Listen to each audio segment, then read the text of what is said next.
Hey guys, so Kalist has just entered the LEC, and I think he's looking like one of the best, if not the best ADC in the league. And I wanted to point out a few things that I feel like he does so much better than really any other ADC that I've either faced or watched much in the LEC, and kind of break down some of his gameplay and what I like so much about what I've been seeing. Kalist has this unique kind of aura to him, and I felt it when I was playing against him as well. I think he's incredibly good at faking pressure. He's incredibly good at playing aggressive and making you think that either he knows something you don't, or that he has people behind him even when he doesn't. And I want to show you some examples of this. And I also want to compare him a little bit to Jackspektra, who I think is a very, very similar player, who was also an incredibly exciting rookie when he first joined the league. And he won Worlds at 17 in IG, and in my opinion has been one of the most exciting ADC players we've ever had.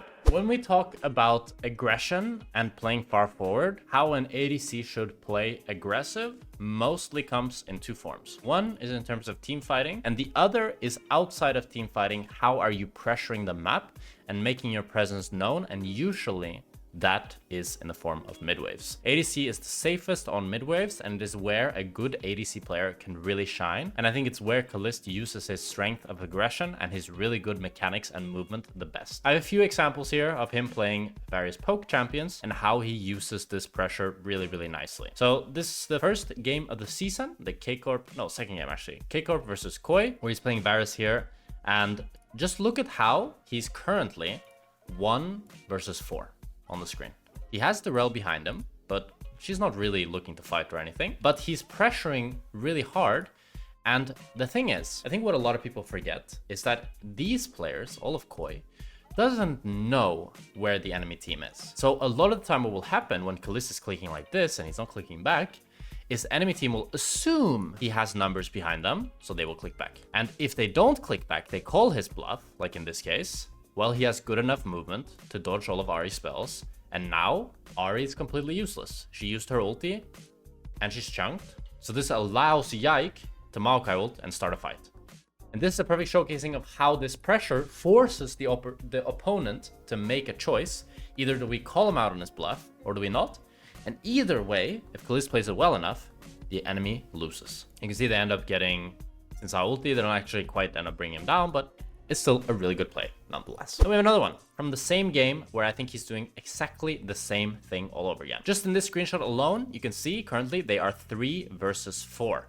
So let's go back a little bit. You can see that his top laner, Kana, is still staying on bot, and he knows that Cassandra is coming from bot side, so he's hugging kind of top side to his teammates. He's actually ulting right here, because he wants to try to chunk Supa who's walking up. The ult ends up missing, but if this ulti hits, he either gets Supa's cleanse or he chunks him out to half. And if he chunks him out to half, that means Cassandra moved all the way to mid just for his ADC to be chunked to half, and then they can't even do anything, right?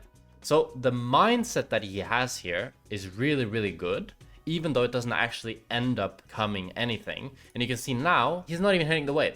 He's focusing on poking people down because he knows there's no threat. And now Rumble gets a completely free outpush. Rumble is super, super happy. And Cassandra needs to base or run to bot with half HP. The way that he pressures the map is so 1v9 in this game. Like, I can't even put it into words. It actually makes it so, so difficult for Koi to play. And it's a type of pressure that a lot of the time, as a spectator, it can be hard to see. But as a player, you feel it so much. All of Koi are feeling it right now. I can promise you that. And then we have another one. This one is a little bit harder to say because it's coming right out of a replay. It's very much the same concept. If we take the context of the other clips, we know that probably what Kalist has been doing was he was poking Supa and walking up. But I just want to pay attention to, like, here, he's forcing Kalista ult. He has Flash and Cleanse, doesn't use it, dodges Renata Q, dodges the Kalista ult, and now chunks the Renata. It makes it, the enemy team has Nash, and they need to put 5 people to get the mid tower. And they just blew Kalista ult and lost half HP on Renata, and now they can't use their Nash anymore. Just from that play, they can't use their Nash anymore now. That's how OP what Kalista is doing is. It changes the tide of the game so much, and it works so well due to the fact that he's so cocky and he has so good movement and mechanics. If you don't have good movement and mechanics and you do this, you just int. Now for me, my favorite play, or not my favorite play from all of this, but my favorite play from this game. So you can see here, they just took the mid tower earlier, right? And Kalist will now be kind of 1v5 for a little bit, as his team will want to, I believe, recall or just run to other places. And you can see here how he's still perma looking to poke. He's looking to poke Jojo. He misses, but it's whatever. Because, okay, again, we have to think. These people will probably assume that Corki and Rumble based, but they don't know for sure. They could think that they could cheese in here. So when Kalist is playing here, it's really good because it does two things. One, it makes it take way longer for enemy to actually face check because they need to be scared of a cheese. And two, it gives his team kind of free time to do whatever they want, as in recalling here, because the enemy team will take that longer time. So now he's gonna keep firing Qs, and look how like scared the enemy team is. Since I was not running to face check, nobody's running to face check. Look, this is all because of Kalist. If Kalist just ran to his base right now, they would probably not be scared of anything. But it's because they're thinking, oh, Kalist is here, maybe they could look for a cheese. Look, Ari Q's this bush. They're thinking that there could be potentially a cheese happening. Now, he keeps firing the Qs, this one lands, chunks out the Renata, and he's still completely alone here, 1 versus 4. But they don't know. They don't know. We need to think from their POV. They don't know where anybody is. They assume that Rumble and Corki base, but they don't know how far they are to come back. So this bait works so well, or this pressure works so well. And it forces Jojo to want to look for an engage, because like, how can this guy be alone on the mid wave like this? He's 1v4 getting the mid wave in our face. That's illegal, right? So Jojo wants to go for the play, but Kalist has Edge of Night, and really good reaction of Kalist with his ulti. So Jojo just gets one shot. And game over. GG. You can see how much impact this pressure has. And for me, the reason, when I watched his debut 3 games, I thought to myself, yeah, he's gonna be the best ADC in EU.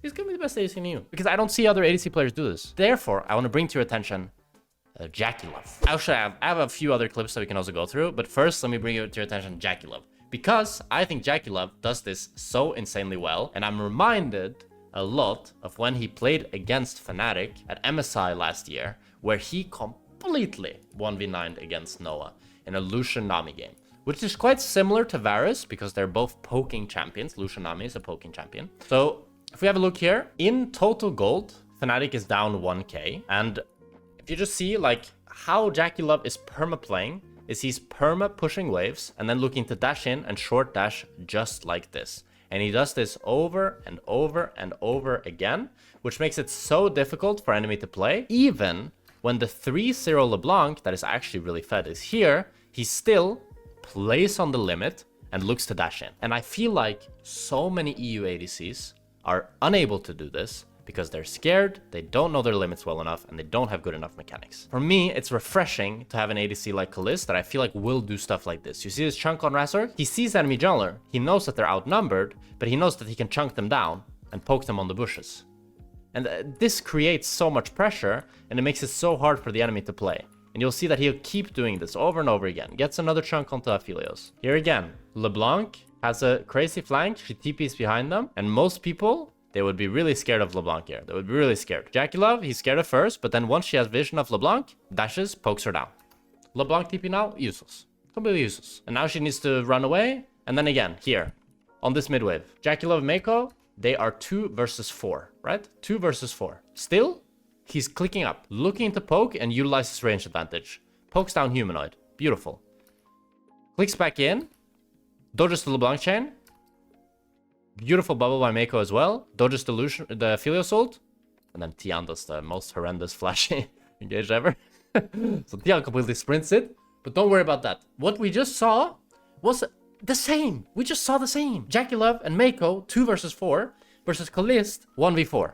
It's the same concept. Enemy team doesn't know where the enemy is, and you're not giving them an actual engage threat, but you're pressuring them. You're wasting their time. You're making their life harder. And stuff like this can be really hard for the average observer to see, I think, because you just see kills, you just see team fights. Promise me, as a pro player myself, an ex-pro player rather, it makes the game, you feel like you can't breathe. It makes the game so hard to play.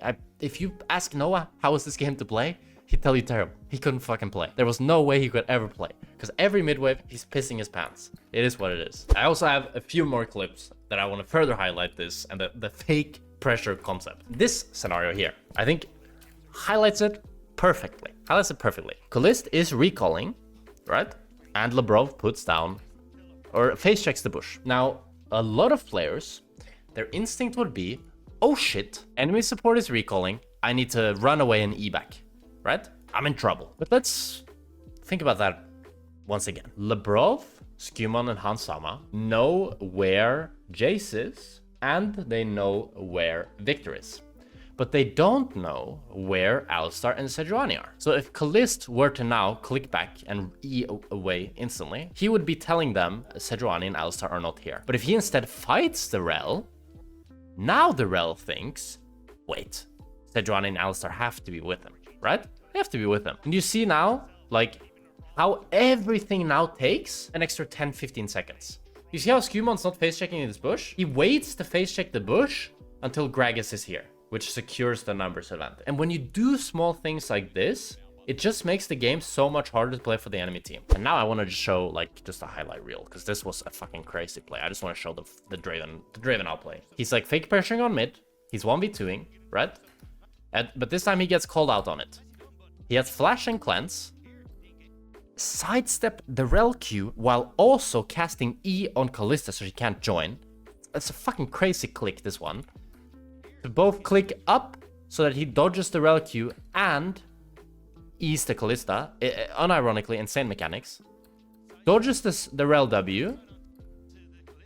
And here, he clicks on Kalista. You can't really see it because of the replay, but you can see that it's like he's going to click on Kalista. He clicks on Kalista here. And I mean, he sees that Kalista has no mana, right? So he knows that she can't rend, so he doesn't need to flash. Right now, normally, if Kalista has mana, he would always need to flash this rel ult, right? But Kalista is and he checks that. So he doesn't flash it, which means that he can hold his flash for longer. And then he holds it for as long as possible, flashes away, ult hits the rel. That's GG. This in itself, just GG. Mechanically, outplayed them so hard. Rogue packed it up with that one. Let's just put it that way. This has been my kind of analysis review of Kalist. If you want to see me do this for other topics and for other ADCs, I'm really down to do it. Could even do it for other players rather than just ADCs. I think there's a lot of small details that ADCs do and other players do as well, to be honest, that I'd love to break down. And yeah, for me, just to end it on Kalist, an incredibly exciting player. I loved playing against him. He gave me a lot of challenge, and he was like the most fun ADC to play against anywhere else for me. And I'm really happy to see him shining really bright. And I think he will be great. He seems to have a great mentality going into the LEC, way better than the mentality I had. And yeah, I'm really excited to see what he can do and see what he can bring, and to just see the general ADC level in Europe level up. Because in my opinion, the ADC level for the last 2 years, since I joined, really has been pretty low. I think it's been pretty low. I really hope to see that ADCs can come do better internationally. And I hope that Kalist brings some of that aggression that will really make that happen. So yeah, thank you guys so much for watching the video. If you enjoyed it, leave a like, subscribe to the channel. And yeah, thank you for tuning in. Peace.